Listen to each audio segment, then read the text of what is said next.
Satreskrim Polsek Sukun Kota Malang menangkap dua pemuda yang terlibat aksi jambret di Kota Malang. Dua pelaku tersebut ditangkap saat melakukan aksinya. Polisi juga menyita barang bukti berupa HP hasil kejahatan dan satu unit sepeda motor yang digunakan untuk melakukan aksi kejahatan. Inilah kedua pelaku berinisial FS 20 tahun dan GHP 23 tahun. Keduanya merupakan warga Sukun Kota Malang. Kedua pelaku ditangkap petugas Polsek Sukun usai beraksi di kawasan Jalan Puncak Mandala Pisang Candi Tidar, Kota Malang. Saat melakukan aksinya, dua pemuda ini menyasar korban yang merupakan pengendara motor yang berkendara sembari memainkan ponsel. Kedua pelaku yang berboncengan memiliki peran masing-masing. Satu pelaku untuk menyetir dan satunya menjamret ponsel yang tengah digunakan korban untuk menelpon. Naas bagi kedua pelaku saat menjamret ponsel korban berteriak sehingga warga langsung menangkap kedua pelaku. Beruntung petugas kepolisian Polsek Sukun cepat mengamankan pelaku sehingga tidak dihakimi massa. Polisi juga menyita satu unit HP hasil kejahatan dan satu unit sepeda motor sebagai alat yang digunakan untuk melakukan aksi kejahatan. Wakapolresta Malang Kota AKBP Toto Mulyanto Diono menghimbau masyarakat untuk tidak berkendara sembari memainkan ponsel, karena selain membahayakan saat berkendara, juga rawan menjadi korban tindakan kriminalitas. Akibat perbuatan yang dilakukan, kedua pelaku terancam mendekam di atas 4 tahun kurungan penjara. Petugas mendapatkan laporan dari masyarakat bahwa telah terjadi pencurian dengan pemberatan, di mana korban pada saat berjalan dijamret handphonenya, kemudian karena pelaku dijamret berteriak spontan, berteriak jambret dan didengar oleh masyarakat sekitar, dan selanjutnya masyarakat dapat mengamankan dan mengambil HP. Kejadiannya di daerah Villa Puncak Tidar, ya. Itu kemudian diamankan sebagai barang bukti satu buah HP merek Samsung dan satu buah sepeda motor Scoopy warna coklat serta kontaknya. Simon Alfredo melaporkan. Puluhan anggota Perlindungan Masyarakat atau Linmas Kelurahan Kauman, Kecamatan Klojen, Kota Malang, mendatangi kantor kelurahan untuk menagih janji Lurah Kauman terkait honor PAM PSBB yang tidak kunjung cair. Puluhan anggota Linmas ini melakukan aksi protes dan menuntut pembayaran honor PAM selama PSBB pada bulan Mei lalu. Aksi protes dan tuntutan pembayaran honor PAM PSBB oleh puluhan anggota Linmas Kelurahan Kauman ini disampaikan lewat tulisan di poster yang dipasang di pagar pintu masuk kelurahan. Para anggota Linmas ini menuntut dan menagih janji Lurah Kauman terkait pembayaran honor selama penjagaan pembatasan sosial berskala besar di Kota Malang pada Mei lalu. Tercatat sebanyak 20 orang anggota Linmas yang tidak terima honor saat melakukan penjagaan di lingkungan wilayah perkampungan Kelurahan Kauman, Kecamatan Klojen selama PSBB berlangsung. Anggota Linmas yang melakukan aksi protes ini kemudian ditemui oleh Lurah Kauman dan Camat Klojen Mukhlis Zainuri. Koordinator anggota Linmas mengatakan, ia dan kawan-kawannya dijanjikan Lurah akan menerima honor sebesar Rp600.000 per orang. Namun honor tersebut tak kunjung diterima hingga 2 bulan berselang. Kemarin kan waktu ada kegiatan PSBB, itu kemarin itu dijanjikan untuk kegiatan PSBB itu ada honornya, ternyata itu nggak ada sampai sekarang. Terus barusan ada solusi dari Pak Camat untuk kegiatan berikutnya. Memang dijanjikan berapa Mas besarannya? Kemarin besarannya sekitar Rp600.000 per orang. Lah anggota itu jumlahnya 20 orang. Terus sekarang sampai bulan ini, dari bulan kemarin itu baru terselesaikan bulan ini.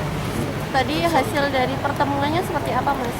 Untuk solusinya nanti bisa dibuatkan kegiatan untuk penjagaan di kampung.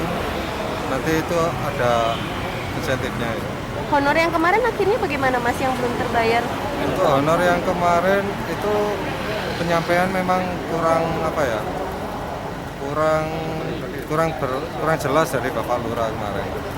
Untuk penyampaian kan disampaikan Pak Lurah ada honornya, ternyata dari kecamatan tidak ada honor. Nah, terus dari kecamatan itu honor tersebut itu dari kreativitas kampung ternyata.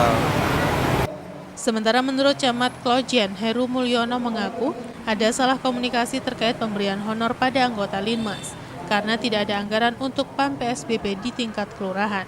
Sebagai solusinya, Camat kemudian menjanjikan untuk kegiatan di tingkat kelurahan yang melibatkan Linmas selanjutnya akan diakomodir selama ada anggarannya. Tata aturannya itu yang beri dapat honorarium kan ada tempatnya petugas-petugas yang ada di pos-pos, checkpoint, ya pintu masuk, itu. Sedangkan yang untuk di kampung-kampung kan sebenarnya kan merupakan inisiatif dan dari masyarakat. Ini kan ada miskomunikasi di situ. Nah, itu seperti itu. Makanya tadi saya bertanya gimana informasinya masuk kan gitu ya. Ya, apalagi di kayu tangan kan kampung ya, kayu tangan dari itu kan kita harus jaga betul loh Pak ya. Itu karena pada datang ke sana. Jadi saya tanya tadi itu, bapaknya melakukan apa ya, monitoring. Lah ini yang diberi reward adalah monitoringnya, bukan menjaga PSBB-nya. Karena PSBB-nya keliru, kan PSBB kan di kelurahan tidak boleh ada anggaran untuk PSBB kan itu kan, semuanya ada di gugus. Nah makanya yang kita luruskan tadi, kalau jenengan melakukan monitoring, iya Pak, saya di pos, apalagi di kayu tangan sekarang sedang ada program Kotaku. Nah itu ya yang kita beri reward itu di situ. Kan di tata aturan kan boleh memberikan uang harian, bukan honor. Kalau honor kan sudah ada di Satpol PP semua kan, honornya 5. Kalau double kon kan jadi karuan. Tapi dibolehkan siapa mendapat honor juga mendapatkan uang harian sesuai dengan aktivitasnya. Itu yang kita luruskan tadi. Simon Alfredo melaporkan. Upaya untuk memutus mata rantai penyebaran COVID-19 di masa adaptasi menuju kehidupan normal terus dilaksanakan oleh pemerintah Kabupaten Malang. Namun sayang, kondisi di masyarakat sebaliknya. Kepatuhan masyarakat terhadap protokol semakin menurun. Upaya memutus mata rantai penyebaran COVID-19 tidak berhenti dan terus dilakukan pada adaptasi kehidupan normal karena jumlah pasien terkonfirmasi positif di Kabupaten Malang cenderung bertambah. Berbagai upaya terus dilakukan seperti penyemprotan disinfektan, pemeriksaan suhu tubuh, dan operasi justisi penggunaan masker untuk memastikan masyarakat mematuhi protokol kesehatan. Tidak hanya itu, berdirinya kampung-kampung tangguh juga membantu pemerintah dalam upaya pencegahan penyebaran virus corona di masyarakat. Namun sayang saat ini pengetatan diperlonggar di hampir semua wilayah di Kabupaten Malang yang berdampak pada menurunnya kepatuhan masyarakat akan protokol kesehatan. Menurut salah seorang warga menjelaskan, kekurang patuhan sebagian masyarakat akan protokol kesehatan ini disayangkan karena bisa menghambat upaya pencegahan penyebaran COVID-19. Di lokasi khususnya di kawasan padat aktivitas seperti pasar dan jalan, pelanggaran terhadap physical distancing dan aturan wajib masker semakin banyak terjadi. Sosialisasi harus terus dilakukan agar masyarakat semakin paham bahwa COVID-19 belum berakhir dan bisa menyerang siapa saja. Kurang kesadaran, ya, lantas kurang kesadaran, harus ada operasi betulnya ini. Operasi masker. Iya, sering juga operasi masker dilaksanakan. Di sini enggak ada. Oh gitu Pak ya? Iya, biasanya di Randualas itu loh. Iya. Ada. Memang padahal masker itu juga bisa membantu sekali Pak ya? Iya. Apalagi protokol kesehatan juga, yang lain-lain juga kalau di tempat pasar umum juga banyak yang dilanggar Pak ya, seperti di pasar, di pusat keramaian Pak ya. Iya. Pak, harapan sebagai warga masyarakat gimana nih Pak harapannya? Ya supaya ya pakai masker biar tetangganya atau orang lain itu nggak ketularan. Gitu loh, Pak. Minimal aman Pak ya, merasa aman Pak ya. Iya, merasa aman. Iwan Hikmawan melaporkan. Terima kasih Anda masih bersama kami dalam Info 7 Malang Raya.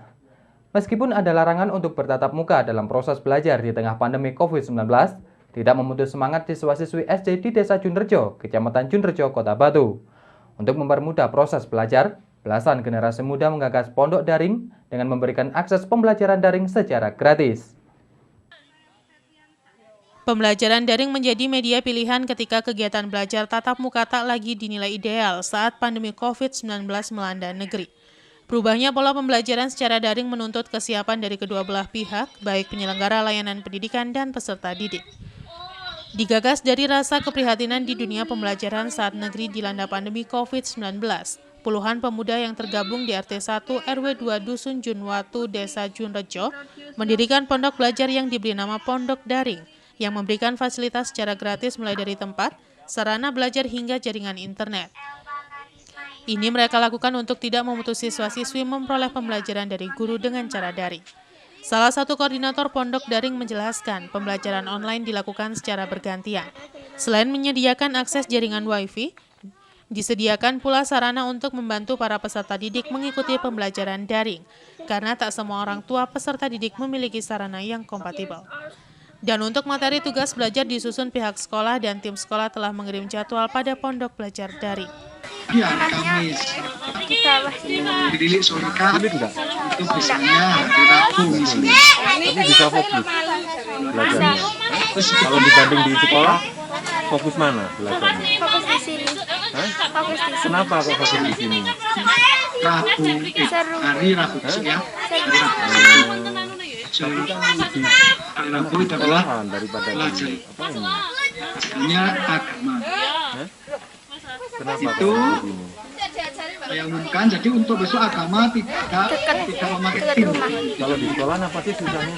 Jadi nanti ya, aku. Terima kasih. Biasanya nggak Selanjutnya fokus. itu adalah pelajaran IPS. Sementara untuk proses belajar mengajar tetap dilakukan dengan mematuhi protokol kesehatan dengan memakai masker, menjaga jarak sosial maupun jarak fisik. Diharapkan melalui belajar daring di pondok daring ini, siswa-siswi tidak terputus dalam memperoleh akses pendidikan, meskipun harus bergantian dan hingga saat ini belum ada kepastian kapan sekolah tatap muka secara fisik akan dibuka lagi. Awalnya itu kita saling kumpul ya pas ronda, pendengar semua keluhan para warga lingkungan masalah sekolah daring. Nah dari situ ada mungkin yang keberatan waktu beli kuota, mungkin nggak ada fasilitas HP apa. Nah, maka tercetuslah ide seperti ini, seperti pondok belajar di Lentera Ceria ini. Nah, dari situ kita kembangkan apa fasilitas yang harus kita penuhi untuk warga, terutama WiFi dan internet gratis. Jadi semua fasilitas untuk pelajaran daring kita sediakan di sini. Ya kalau keluh kesahnya ya mungkin kita dari awal itu sudah berpikiran karena pembelajaran metode ini itu kayak terlalu dipaksa dan masyarakat atau warga apa anak-anak pun juga belum siap. Makanya untuk mensukseskan proses belajar anak-anak biar terus lancar terus belajar, apalagi sekolah dengan sekolah dari rumah atau daring ini, kita sepakat membuat ini dengan keluh kesah apa tetap kita bangun. Yang penting anak-anak ini bisa belajar secara terus. Untuk waktu belajarnya, jamnya? Waktu belajar kita sesuaikan dengan aktivitas sekolah. Karena itu juga kita pilah-pilah antara kelas 1 sampai kelas 3 ada jam pertama, kelas 4 sampai kelas 6 jam kedua, dan selanjutnya sampai SLTA. Kedepannya anak-anak ini biar rasa bersekolah itu tetap ada. Apalagi nanti kalau sudah waktunya bersekolah tatap muka, anak-anak itu tidak blank dan terus stabil, rasa sekolahnya tetap ada. Karena apa? Selama di rumah ini mungkin orang tua tidak bisa mengontrol. Anak-anak dipikir anak-anak itu kita libur sekolah. Nah itulah yang kita bangkitkan biar anak-anak terus belajar. Yanto Yancung melaporkan. Akibat sepinya pasar dalam beberapa hari terakhir, berdampak pada turunnya sebagian besar harga sayuran di pasar grosir sayur Karangploso. Hal ini juga dipengaruhi oleh berkurangnya pembeli dari luar kota. Beginilah kondisi saat ini pasar sayur grosir Karangploso. Aktivitas pedagang dan pembeli terlihat normal dan kawasan pasar dipadati kendaraan pembawa sayuran. Namun dalam beberapa hari terakhir pasar sepi sehingga harga sayuran sebagian besar turun. Sepinya pasar ini akibat pembeli yang berkurang, khususnya dari Surabaya karena kondisi Surabaya saat ini yang masih tinggi penyebaran COVID-19-nya. Turunnya harga ini sangat dirasakan oleh para petani dan sepinya pasar berdampak pada berkurangnya transaksi jual-beli yang berbeda dengan kondisi sebelumnya. Menurut salah seorang pelaku pasar menjelaskan, harga sayuran sangat tergantung pasar sehingga sulit diprediksi dan naik turunnya harga bisa berlangsung relatif cepat. Di lokasi aktivitas pasar terlihat ramai, kendaraan silih berganti masuk dan keluar area pasar. Menjelang hari besar Idul Adha, harga sayuran bisa kembali naik atau sebaliknya terus turun tergantung permintaan dan ketersediaan sayuran. Masih turun, Mas. Terus kenapa alasan turun? Apa masih melimpah di pasaran atau bagaimana? Enggak. Kenapa? Karena pasarnya sepi, pembelinya juga sepi. Oh, pasar sepi. Saya kira karena pengaruh mungkin musim kemarau jadi si panennya banyak melimpah. Enggak gitu, Mas. Pasarnya sepi. Karena Surabaya tutup, Mas. Kenapa? Surabaya tutup. Surabaya tutup lagi. Oh iya, Surabaya tutup lagi. Jadi pembelinya banyak yang kabur gitu. Oh, Mas. biasanya pembeli dari mana aja ini kalau di pasar ini? Tergantung, Mas, dari Surabaya, Mojokerto, sama gitu ya. kadang sama lokalan sini. Jadi sangat pengaruh sekali ya kalau Surabaya tutup ya. Ya, pengaruh sekali, Mas. Oh, masalah kira-kira beberapa minggu ke depan seperti apa? Ramai lagi bagaimana? Kan dekat-dekat hilang Idul Adha kan nanti? Ya mungkin bukan apa, semoga aja, Mas, ramai tambahan. Agak ramai lagi ya, mudah-mudahan aja ya. Karena kondisi kayak gini repot juga ya. Ya repot, Mas. Iwan Hikmawan melaporkan. Terima kasih Anda masih bersama kami dalam Info 7 Malang Raya. Sepekan menjelang Hari Raya Idul Adha 1441 Hijriah, harga hewan kurban di Pasar Hewan Kota Batu menurun tajam. Selain harga hewan kurban, jumlah pembeli juga mengalami penurunan hingga 70% jika dibandingkan tahun sebelumnya. Beginilah suasana pasar hewan di Kota Batu. Biasanya dipadati pedagang hewan kurban maupun pembeli hewan kurban, hingga kini nampak sepi jika dibandingkan tahun sebelumnya. Harga hewan kurban jenis sapi limusin turun hingga Rp2 juta per ekornya. Semula harga Rp20 juta per ekornya, kini menjadi 18 jutaan per ekornya. Turunnya harga hewan kurban jenis sapi tidak hanya pada sapi limusin, namun seperti sapi jenis Brahma dan sapi Jawa juga mengalami penurunan harga. Salah satu pedagang hewan mengaku anjloknya harga hewan di pasaran terjadi sejak wabah virus corona melanda wilayah daerah di Indonesia. Selain harga hewan kurban turun, petani hewan juga mengalami kerugian akibat wabah corona biasanya mampu menjual hewan kurban piaraan hingga 21 juta per ekornya. Kini oleh pedagang hewan hanya dihargai kisaran 18 juta rupiah per ekornya. Harganya menurun. Itu sejak kapan, Pak? Sejak 4 bulan yang lalu. Ya, 4 bulan. Pasarnya itu sepi. Nggak ada pembeli. Petaninya nggak ada yang ke pasar. Petaninya banyak yang jual. Turunnya berapa persen, Bang? Waduh, dari harga 20 itu menjadi ada yang 18. Misalnya jualnya kita 20 juta ya sekarang jual hanya 18 juta. Enggak bisa. 20%-an, Pak, turun, Pak. Iya, 20%. Kalau peminatnya sendiri, Pak, menjelang hari raya kurban ini gimana, Pak? Waduh, turun. Karena kalau saya itu pelanggan kan banyak yang dari sekolahan, dari SMK, dari SMP itu banyak yang kurban, berhubung nggak ada wali murid ya semua berai. Penurunannya berapa persen, Pak? Misalnya dari kemarin bisa laku 10, sekarang berapa, Pak? 3. Biasanya lakunya 10 ekor, sekarang 3 ekor. Saya itu pelanggan saya itu biasanya hampir 120 gitu ya. 120 ekor tuh tahun yang lalu, sekarang hanya 60. 60 itu masih belum semuanya. Persiapan 100 ekor. Apalagi ada corona ini. Iya, selama ada corona. Banyak turunnya, nggak seperti tahun kemarin. Ya mau bilang apa lagi ya? Ya orang ya apa ya? Belum ada yang kerja. Sementara turunnya harga hewan kurban sepekan menjelang Hari Raya Idul Adha tidak hanya dialami sapi, namun sejumlah kambing untuk kebutuhan kurban juga mengalami penurunan harga yang sama hingga 20%. Harga kambing biasanya di kisaran Rp2 juta per ekornya, kini turun menjadi Rp1,5 juta per ekornya. Pedagang hewan kurban memprediksi anjloknya harga maupun sepinya pembeli akan terjadi hingga Hari Raya Idul Adha berakhir. Yanto Yanjung melaporkan.